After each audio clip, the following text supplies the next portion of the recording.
Record. Let's do it. Hey everybody, this is Jared Scarlata, and this is episode 18 of Thrive TV. And today, I want to debunk these. These are the big three factors that everyone talks about when it comes to decision making about starting their fitness journey. Time, money, and motivation. So I want to talk a little bit about each one, how they kind of interact with each other, maybe some things that you can do to figure out to get you moving in the right direction if it's something that you want to do. So first, let's start with time. We're going to start with time, go over to money, and go to motivation. I'm doing these in the sequence of the easiest to adjust to get you to where you want to go. Time is the easiest one to deal with in my mind first. So let's deal with time. Time is a very tricky one. A lot of times, I take that back. It's not very tricky. Time is not very tricky because it's all relative. What are you doing with your time? Assuming that most people work 8 hours a day, we'll call it 9 because we're a country of hardworking people. Sometimes we work harder than we need to, but that's another story. So we'll call it 9 hours a day. So we're saying from 8 o'clock to 5 o'clock we're at work, okay? So that really gives us before 8 o'clock and after 5 o'clock to be able to do anything that we want to do. A lot of that is family time, and that's important as well. However, without you, your family doesn't function. If you're not able to perform, then your family cannot be supported. So that's why sometimes you have to be selfish in order to really help others in the long run. You have to be selfish in the short run and long run in order to help others in the long run as well. So if we look at time, let's see what we spend all of our time on outside of work. So if we're working 9 hours a day on average, outside of work, what are we spending our time on? We're spending it on Netflix, other TV, Facebook,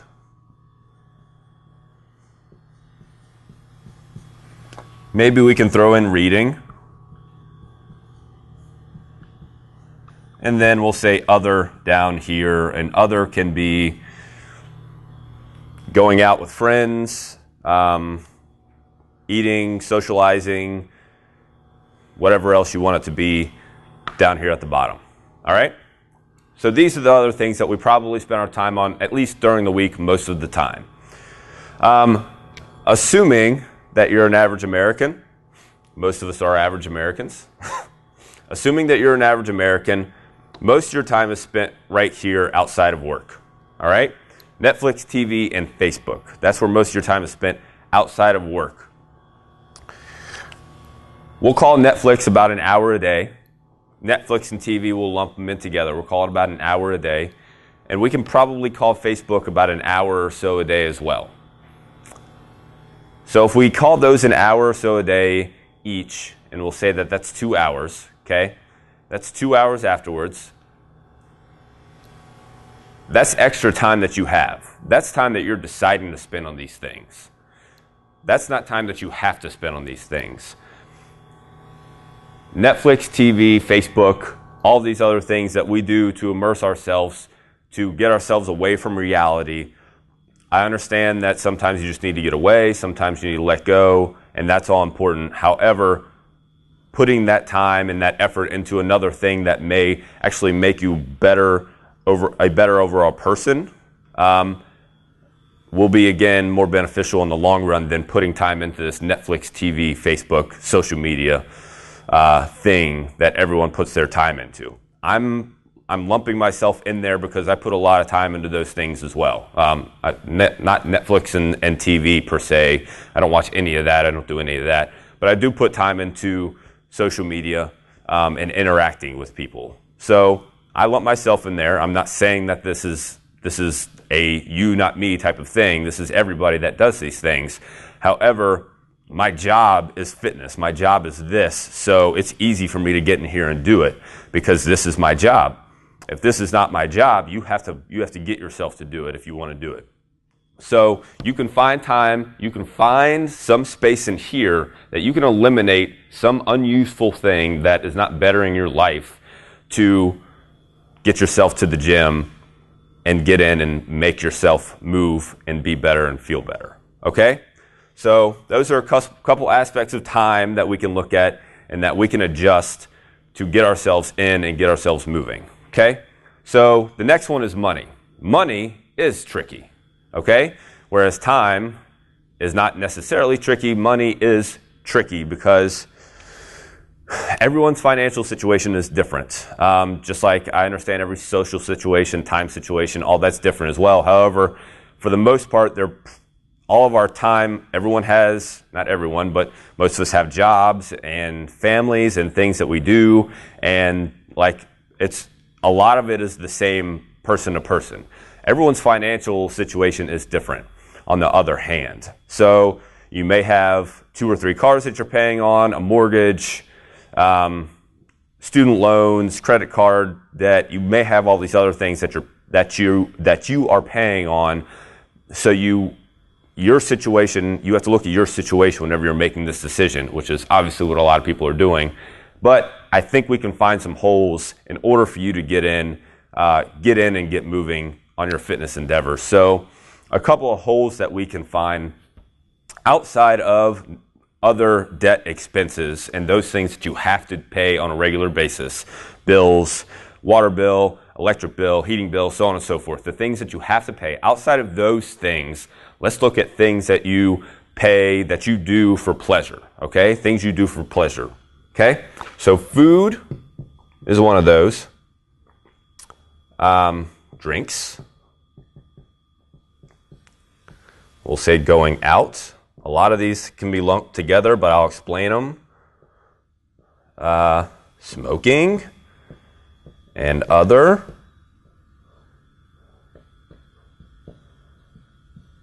And then I'm going to do miscellaneous down here as well. So food, drinks, going out, smoking, other, miscellaneous. Let's start with food.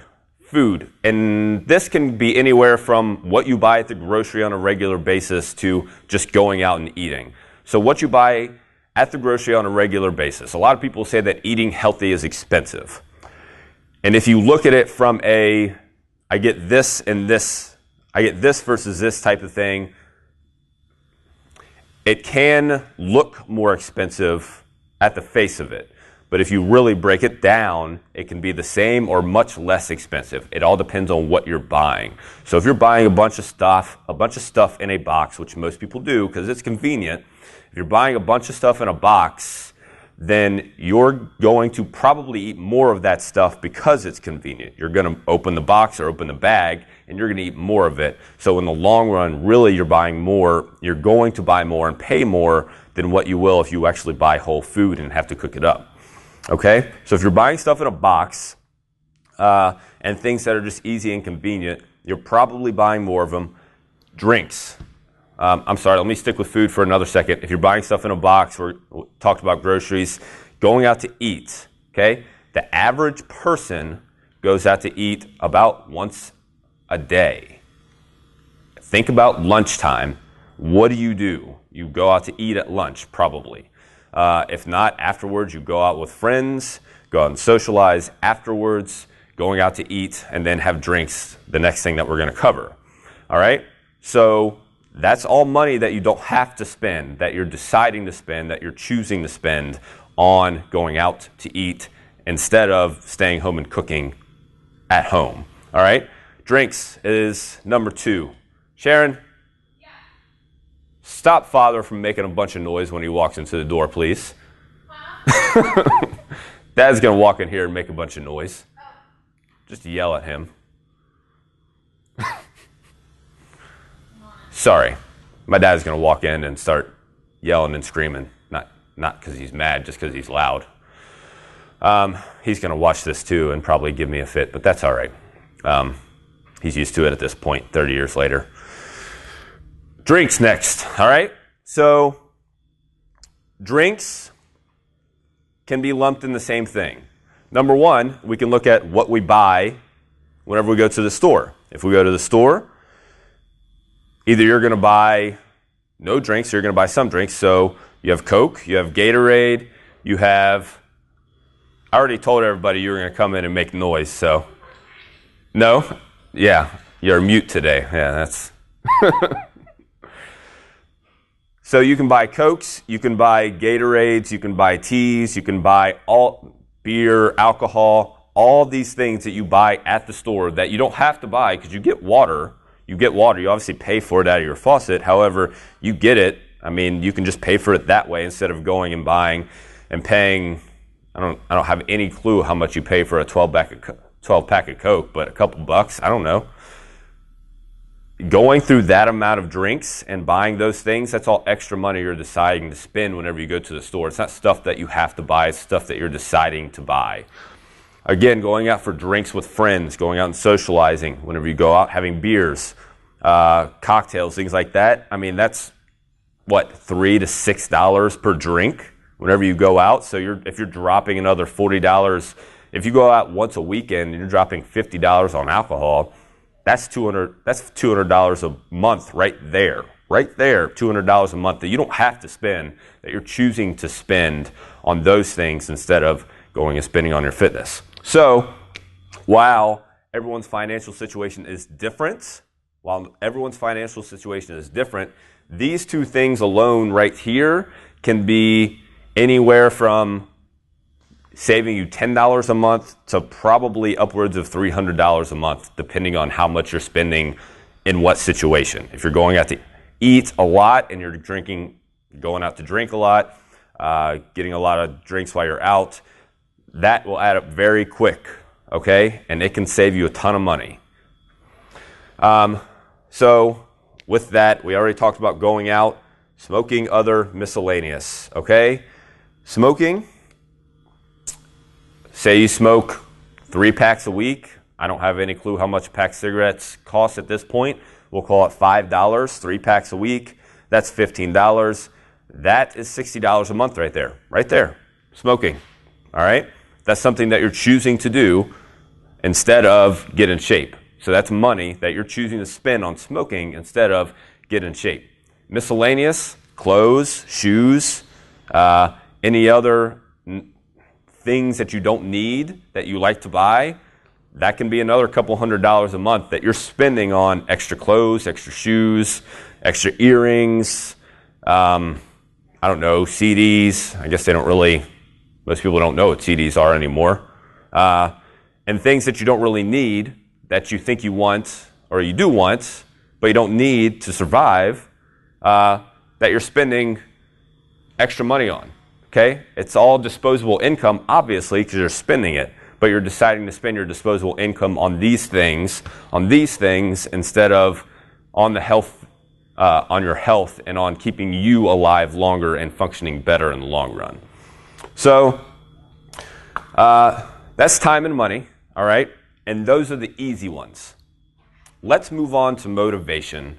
And this one I save for last because this is the hardest one. And I'll begin by saying, number one, if you have motivation to work out and to be healthy and to get yourself in shape, but you're letting one of these two stop you, if you're letting money or time stop you, and you have this, please find the money and find the time, because you are 10 steps ahead of a lot of other people when it comes to getting into shape and getting your health under control. Because motivation is the biggest factor when it comes to getting your health and everything under control. All right? So if you have motivation to do it, but you're letting time and money stop you, please find the time, find the money, and go do it. All right? So motivation. Motivation is a tricky one because it is very, very, very dependent on you. All right? There are a ton of things that can affect your motivation, and we'll cover a couple of them. All right? So your general activity is 1. Okay? I don't know what I really want to call this. I don't know. What you look at. I'm just going to call it what you look. Okay? And I don't know. We'll go over a couple more in a second. But we're going to start with your general activity. So if you go to work and you do nothing and you go home afterwards and you sit and watch TV, do these things that we talked about over here, you sit on social media, then you're not very active. So number 1, you're not motivated because your body's just not feeling it, because its metabolic processes are slowing down because you're not doing anything. All right? You're not doing anything, so your metabolic processes are telling you, I'm going to stay slow and I'm not going to burn a whole lot of energy, so don't really do a whole lot. So your body's kind of telling you to like just keep chilling out because I'm not burning a whole lot of energy because you're not doing a lot, so there's no reason for me to. So your general activity level is a big factor in motivation. That alone, just getting up and going out for a walk instead of going and sitting on the couch, will get you motivated a lot of times to go and take another step further and then another step further. Sometimes it's just starting with getting up and moving instead of like getting up and going and jumping into a boot camp class. You don't have to make that big leap. A lot of people believe that you have to make that big leap, and that's another big factor in motivation is you look at all the surroundings, you look at what everyone else is doing and all these, what the media throws at you, what your friends throw at you, what you see on social media.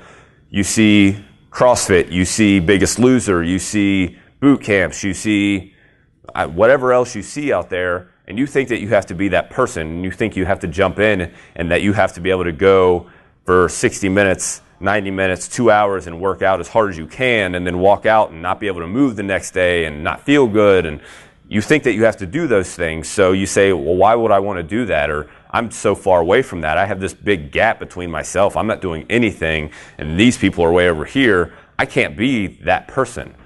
This person is over here because they've done it for a long time. They maybe started at doing nothing, or they just have been doing something forever. A lot of people go straight from athletics in high school, college, and then just keep moving. And then a lot of people start with sitting on the couch, and then they get up and they go for a walk, and then the next week they go for a run, and then the week after that they join the gym, and then the week after that they get a personal trainer, and then the week after that they're in a marathon, or a mud run, or a lifting competition. So, well, I say week, that's months, years, that's not actually weeks. I'm just saying it's a progression, it's over time. So your activity level, although now might be nothing, and that's what's keeping you from moving, it can start to be something. It can be walking, it can be running, it can be going into the gym, just walking into the gym and saying, look, I walked into the gym. That's a start. It's not what I would tell you to do. Go in and be proactive about it, but it's a start. Just get up and go do it. So, I'm sorry, I don't mean to make it sound that easy, but so your activity level is a big factor. This one thing I couldn't decide what to write up here, what you look at. So there is, again, this Biggest Loser, CrossFit, hardcore, everyone needs to be in pain thought over here. Biggest Loser, and I don't want to pick on the Biggest Loser. However, it makes you believe, again, that you have to work out 6 hours a day in order to get results. It makes you believe that you have to be on this strict, hardcore diet in order to get results and lose all this weight. The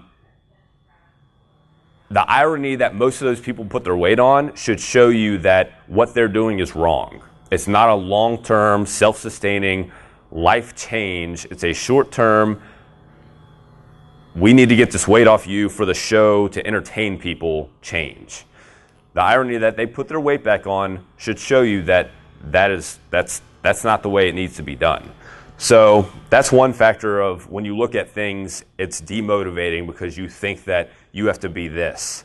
And then there's this other factor of when you look at a magazine or, again, you look at social media, if you go to a fitness page on social media, just type in fitness. Go to Instagram, pull up Search or Explorer, type in fitness, and it's softcore porn on there.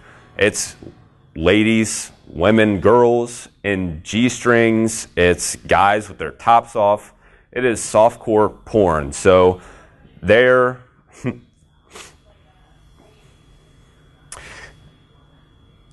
as much as they want to believe that they're motivating you, that is not the average person. That is a very small 5% or less 5% or less of America that is like that.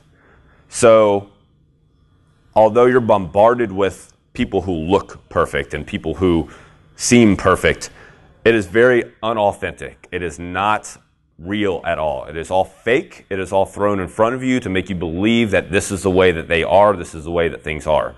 It is all fake and unauthentic. So whenever you see those things, psychologically your mind goes, well, I can't be like that, and I can't look like that, and there's no way that I could get from here to there. It's the same mentality as you look at the hard workout and you think there's no way I could get from here to there. That's impossible. I can't do that tomorrow. Well, no, you can't do that tomorrow. You can do it in a year. You can do it in 2 years.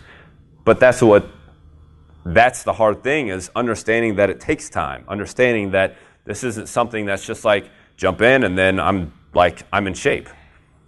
Understanding that these things take time is the number one thing that I can portray to you to help you be successful.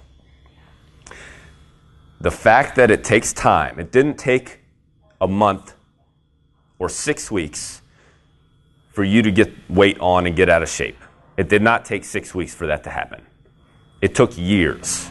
It took years of not doing anything. It took years of sitting down and not doing anything in order for you to get out of shape. So it's not going to take 6 weeks to get the weight off and get back in shape. That's just the way that it is. As much as all these infomercials and products and pictures and shows want to make you believe that it only takes 6 weeks or some amount of time to get back in shape, it's just not that way. It takes time, it takes effort. Sometimes it's hard, sometimes it's not, sometimes it's easy, sometimes it's fun, sometimes it's not fun. It's just there. You have to enjoy it most of the time, but it takes time. So, to end my rant,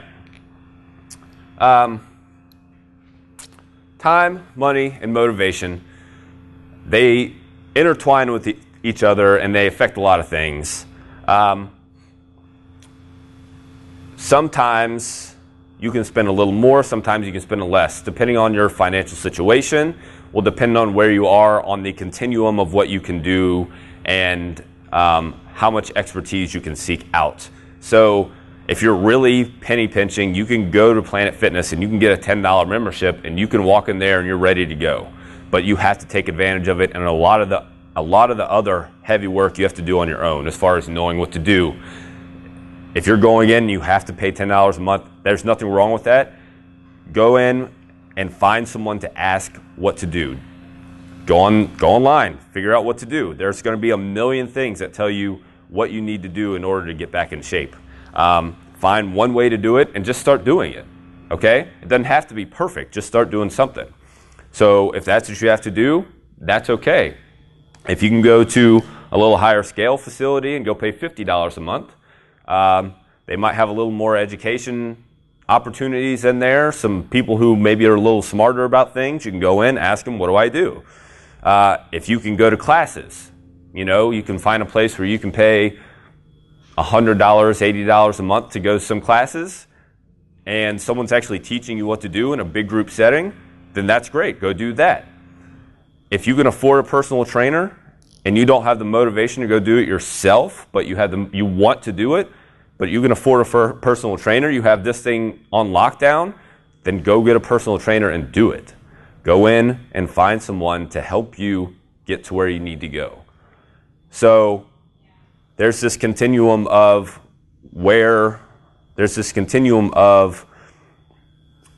okay, this is fitness and this is free, going out and running, and then this is fitness and this is expensive, having a personal trainer, and then everything in between. So find where it is that you fit and then go do it. There's plenty of free fitness out there.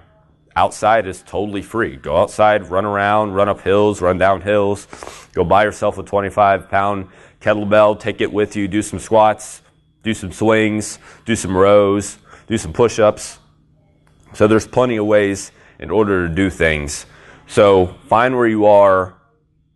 If you have the motivation and you're letting these other things hold you back, figure out what you need to do in order to make these things work, because you're a step ahead of a lot of people.